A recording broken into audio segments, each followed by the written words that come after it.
Ju përshëndes, mirë se erdhët. Do të ndalemi ditën e sotme, do të flasim për pagesat digjitale, se sa gati janë bizneset, por edhe qytetarët duke marrë në konsiderat faktin që pjesa më madhe e blerjeve apo e marrjes së shërbimeve bëhen përmes paras fizike, cilat janë sfidat që mund të hasen dhe a duhet të rishikohen komisionet që aplikohen. Për këto do të diskutojmë. Në pjesën e parë dhe të dytë kam kënaqësinë që të kem në studio zonjën Elta Milori, konsulente ligjore. Përshëndetje, mirë se erdhe. Faleminderit mirë se ju gjeta. Po ashtu është bashkuar Erald Beshello, ekspert për sigurinë kibernetike. Përshëndetje, mirë se erdhe. Kënaqësi. Edhe në një komunikim të drejtë për drejtë do të kemi edhe zotin Albert Kojku, pedagog. Përshëndetje dhe faleminderit për kohën. Përshëndetje, faleminderit. Flasim për pagesat digjitale. Përpara një realiteti që të gjithë e dinë, pra faktin që shumica pjesa dërmuese, kryen pagesa me parandorë. Këtë dëshmojnë edhe dhënat zyrtares, fakti që kemi një sasi të konsiderueshme të parave që qarkullon jashtë sistemit bankar. Janë gati bizneset për të kaluar tek pagesat digjitale, nisur edhe ajo që administrata tatimore ka paralajmëruar për strukturat akomoduese? Për momentin, bizneset tona, në radhë parë njerë duhet të shikojmë klasifikimin e bizneseve, sepse ka bizneset të cilat edhe mund të jenë gati, por ka dhe biznese të cilat nuk janë gati për të aplikuar këtë lloj pagese. Kjo ka të bëjë kryesisht edhe me faktin që ka shumë biznese të cilat janë në periferi, janë në zona rurale, janë në disa zona të cilat akoma nuk konceptojnë dot kalimin e transaksioneve bankare, akoma janë tek kalimi lekëve kesh, jo nëpërmjet bankave, jo më pastaj të bëjnë dhe pagesat nëpërmjet kartave. Pra, e parë në këtë këndvështrim, edhe duke analizuar edhe situatën objektive të biznesit shqiptar, në të gjitha nivelet e tij, unë mendoj që është një hap i cili duhet studiuar mirë për të aplikuar. Pavarësisht se kjo përbën një risi shumë pozitive, si nga pikpamja e formalizimit të ekonomisë, ashtu edhe nga pikpamja e rritjes së standardeve për sa i përket përdorimit të kartave digjitale dhe, si thuash, përfshirjen e vendit tonë në nivelin e atyre vendeve të cilat e kanë aplikuar gjerësisht këtë lloj shërbimi. Sepse, në qoftë se do të shikojmë me kujdes në turizëm, për shembull, sepse e përmenda, pra faktin që strukturat akomoduese kanë afat edhe një muaj për të pajisur apo për të instaluar POS, sistemet që mundësojnë pagesat elektronikisht. Përmes kartave, strukturat akomoduese para dhe jo pagesa në dorë kesh nëpërmjet aplikimit tyre, ose në nivellet të ndryshme biznesesh, turistësh, apo edhe emigrantët që vinë, apo studentët shqiptarë që shkojnë në jashtë dhe kthehen në Shqipëri, të cilët operojnë nëpërmjet kartave digjitale. Pra ka një kategori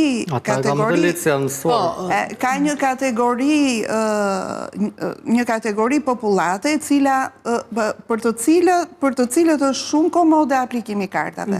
Por ka dhe një kategori tjetër, e cila mund të jetë dhe kategoria dërmuese, biznesesh në periferi, në lagjet varfra, apo bizneset cilat janë shumë jo shumë fitim prurse, përsa i përket aktivitetit të tyre, të cilat akoma nuk operojnë më me bankat, jo më me kartat.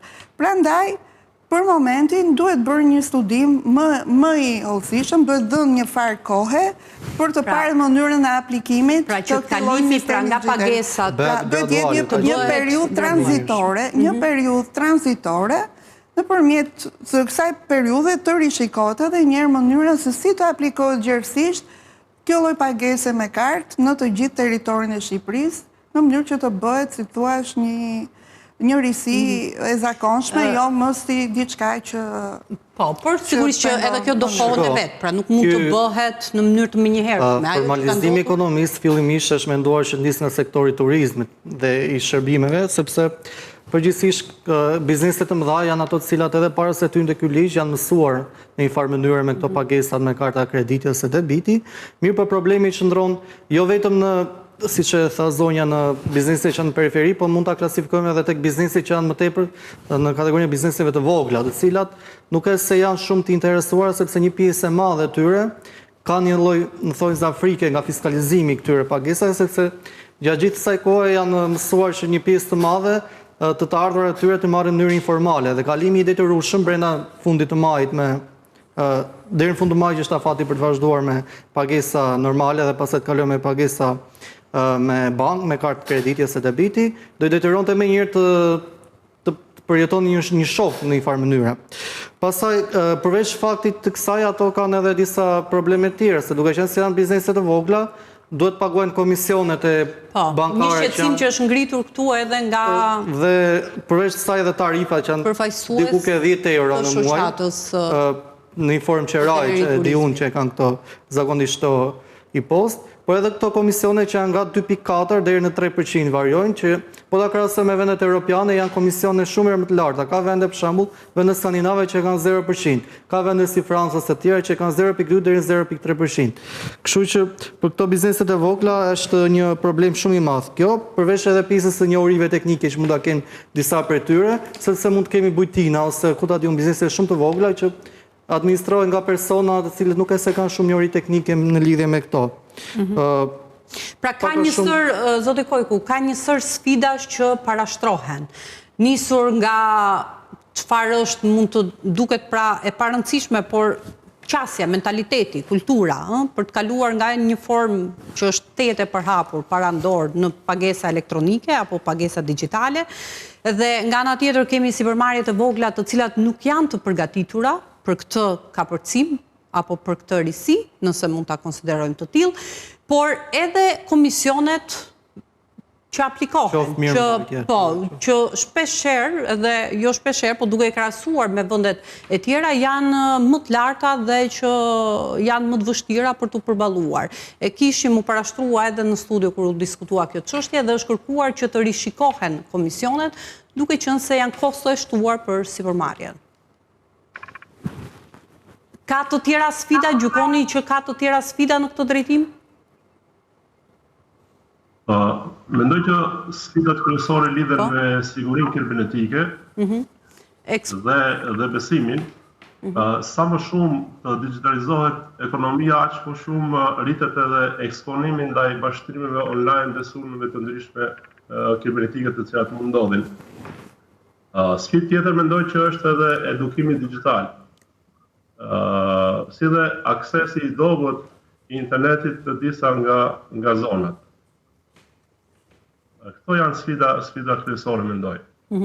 Pra, ne kërkojmë të ndryshojmë sistemin e pagesave, ndërkohë ka ende zonat në cilat nuk ka mungesë interneti. Rezistencë dhe ana psikologjike. Ka të bëjë me anën psikologjike të bizneseve të ndryshme, të cilat se sa do e suportojnë psikologjikisht këtë fakt. Po edhe sikur do suportojnë psikologjikisht, në momentin që aty bllokohet sistemi, bllokohet komplet pagesa, s'ka mënyrë tjetër. Pikërisht kjo është një problem dhe psikologjik i bizneseve.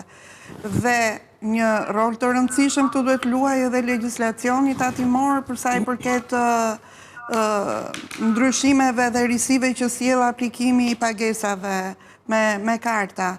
Legjislacioni tatimor mendoj se duhet jetë më liberal për sa i përket fillimit të këtij procesi, duke i dhënë më shumë përparësi ndërgjegjësimit të biznesit. Ka penalitete për ato të cilat nuk i përmbajnë këtij detyrimi? Patjetër që po. Këshillimit, ndërgjegjësimit dhe pastaj të fillojnë me masat administrative, sepse, siç e thash në fillim, ky është një proces që do kërkojë në radhë të parë nga ana psikologjike të bindi biznesin, pastaj hap pas hapi derisa të aplikohet gjërësisht, do dojë një periudhë kohe tranzitore. Dhe për këtë periudhë tranzitore dhe legjislacioni tatimor duhet të jetë i liberalizuar për sa i përket aplikimit dhe pra më fleksibël që të kryejë kushte terrenin e nevojshëm për kalimin te pagesat digjitale. Çfarë formash të pagesave digjitale aplikohen? Pra cilat janë format më të përhapura dhe për të kuptuar pak se si ka ndryshuar ky trend për gjatë 5 viteve të fundit? Sepse kthesa ka qenë gjatë pandemisë, që për shkak edhe të pamundësisë kontaktit e kështu me radhë, kishte një rritje të numrit të pagesave të kryera në rrugë digjitale. Shko, kjo ndryshon nga vendi në vend, se pandemia ndikoi në shumë në këto, po përgjithsisht i preko vende që ishin tashmë të mësuara në këtë lloj forme pagese.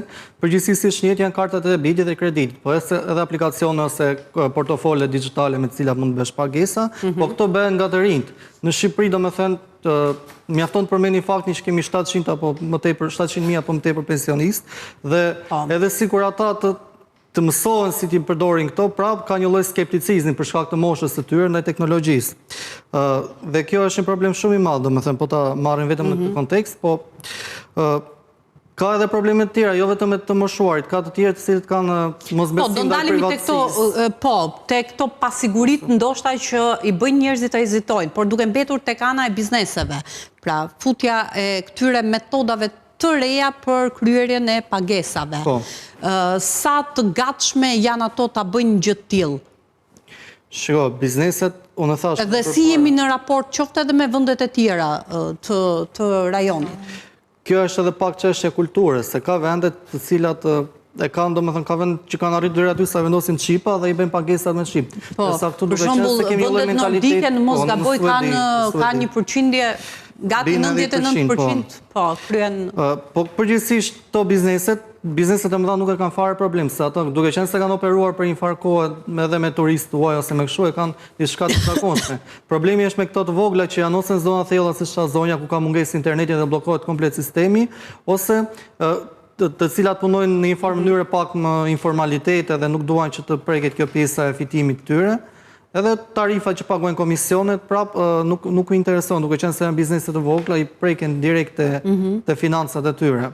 Ti përmende pak çështja e komisioneve, se sa janë komisionet që aplikohen, por nëse ne kemi komisione kaq të larta, kjo vjen edhe për shkak ndoshta të volumit të pagesave që ne kryejm. Kjo është arsye kryesore, se kjo është shkak pasojë. Për shembull, në numër, në mos gaboj, sipas të dhënave zyrtare, për 2025 janë kryer 27 milion pagesa në rrugë digjitale.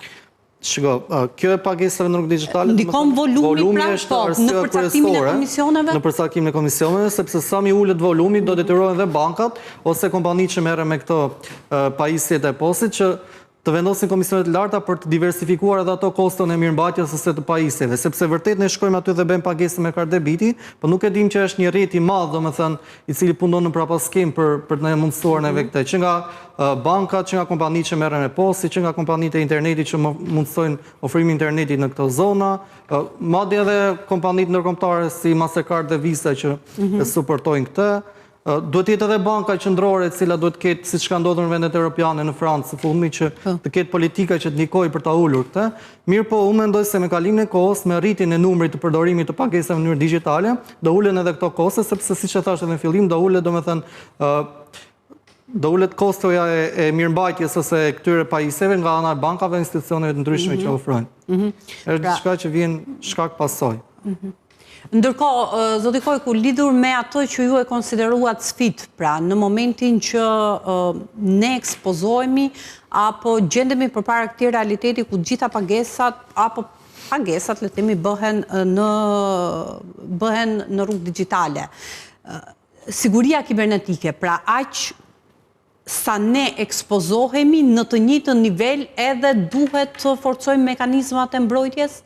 Në mënyrë që, sidomos në kushtet kur ne dim se në çfarë niveli është ekspozimi ndaj mashtrimeve online.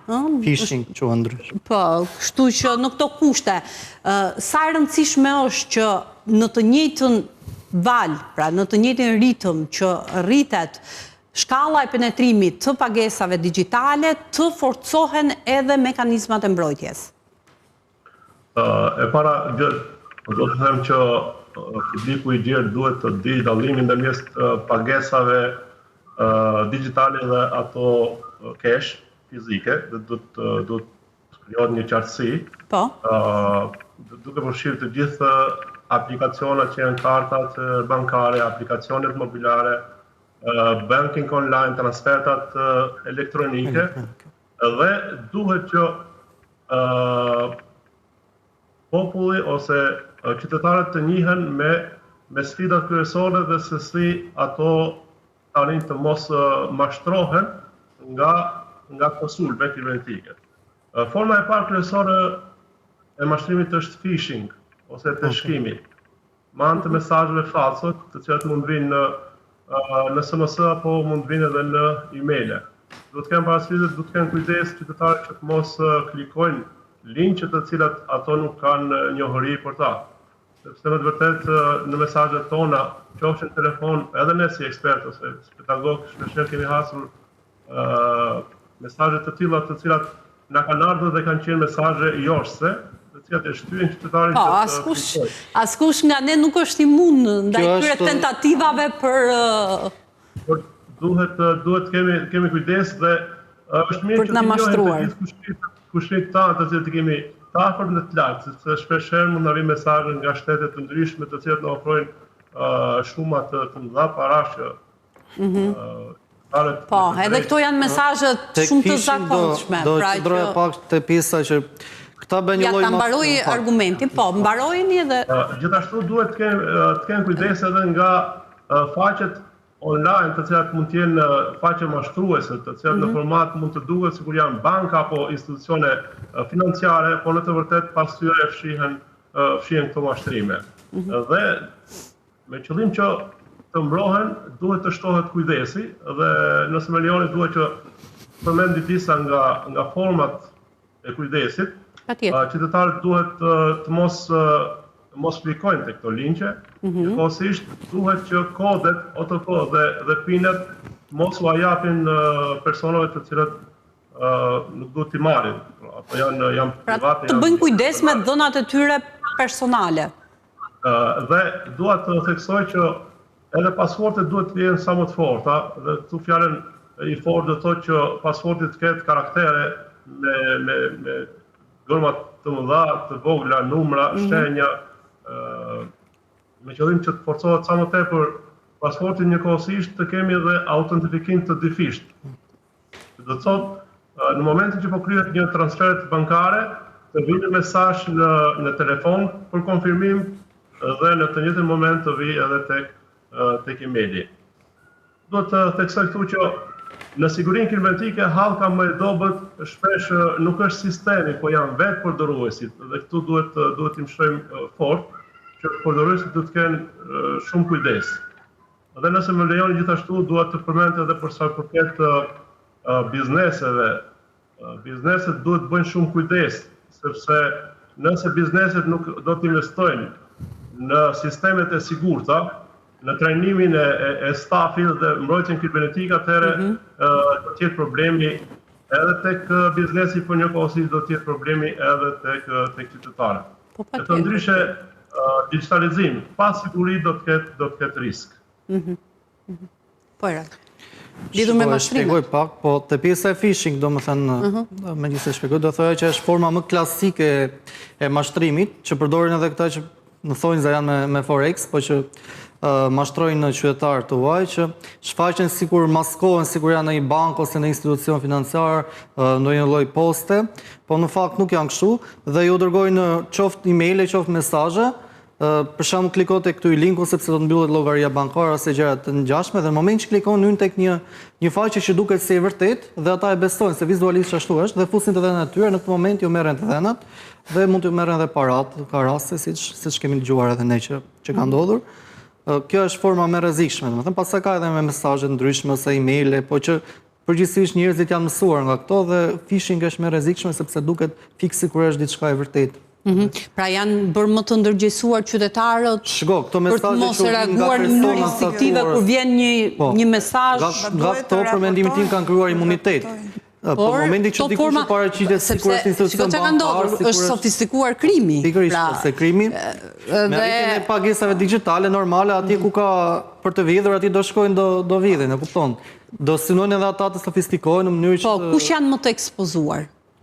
Më të ekspozuar domosdoshmërisht do jenë ata që... Nëse kjo gjuhëti, le të themi, kë ka shënjestruar, kë... Shiko, Tani ne nuk po pretendojmë që edhe në momentin që do fillojnë qytetarët të bëjnë pagesa në mënyrë digjitale me karta krediti, debiti, forma të tjera, të bëhen eksperta e tije. Po të paktën disa rregulla bazë duhet të dimë. Për shembull, nuk duhet të kryejnë pagesa kur janë duke hyrë me email, me Wi-Fi publik.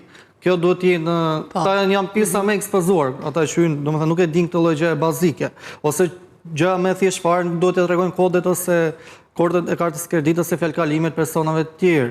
Nuk duhet të hyjnë në website-e ndryshme ose aplikacione që nuk janë zyrtare, duhet të jenë sigurt në momentin që hyjnë. Disa gjëra që duhet të jenë bazike, që duhet të di pjesa dërmuese e shoqërisë, nuk po themi gjëra më të avancuara, kupton. Pastaj më të ekspozuar ata që e përdorin në vazhdimsi do jenë, po që në momentin që trajnohen dhe marrin në një farë mënyrë masat, nuk e se do vazhdojnë për një kohë gjatë jenë më të ekspozuar. Megjithatë, qytetarët patjetër duhet jenë të ndërgjegjësuar, por edhe bizneset duhet të raportojnë. Sa herë që e shikojnë që janë subjekte të mashtrimit online, ata duhet të raportojnë edhe për dyshimet që kanë. Të raportojnë tek institucionet, të raportojnë sidomos banka duhet të rrisin masat e sigurisë, edhe vetë sistemi bankar duhet të jetë në alert për të raportuar për çdo lloj transaksioni të dyshimt apo për çdo lloj efekti negativ të këtyre pagesave online.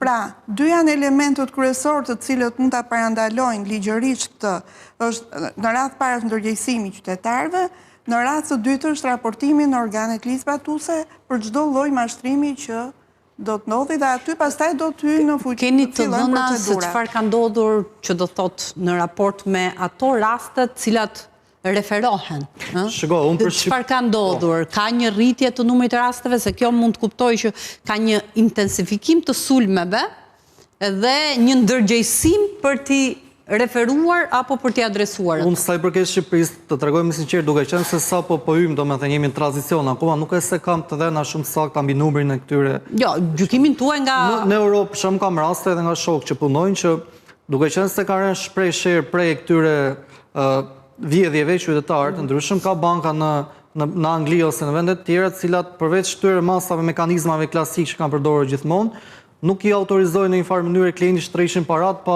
kaluar një lloj filtri të caktuar, sepse duke qenë se janë vjedhur më përpara dhe ata do i kërkojnë parat e tyre, sepse do i kërkojnë te banka pse u lejua kjo, edhe banka ka vendosur filtra të caktuar përveç identifikimeve të mparshme që kanë kërkuar, që nuk i lejon këtë lloj. Po kjo mund të bëhet në çfarë do lloj gjendjeje apo në kushte alerti, pra në kushte rreziku shumë të lartë, ekspozimi shumë të lartë.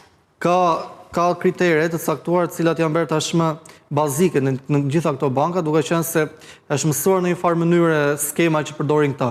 Mirë, po aty ku dyshohet më tepër edhe bankat, pavarësisht se ti mund të thosh unë kam paratë e mia, dëshiroj t'i marr, mund të kaloj një farë periudhe të caktuar dhe kalimi disa kushteve filtrave të caktuar që banka sigurohet që ti nuk je duke prej një skeme mashtrimi të mirëfillt që mund të autorizojë të tërheqë paratë e tua. Domethënë do të kalojë disa stepe, disa hapa të caktuara, pavarësisht se ti ke paratë e tua nuk i merr dot, domethënë. Për të mbrojtur. Kjo është për të mbrojtur. Për të mbrojtur. Ti në një farë mënyrë do kesh natë në ato momente se s'mi e paratë e mia. Po, mund bëhet një procedurë e lotshme, ë?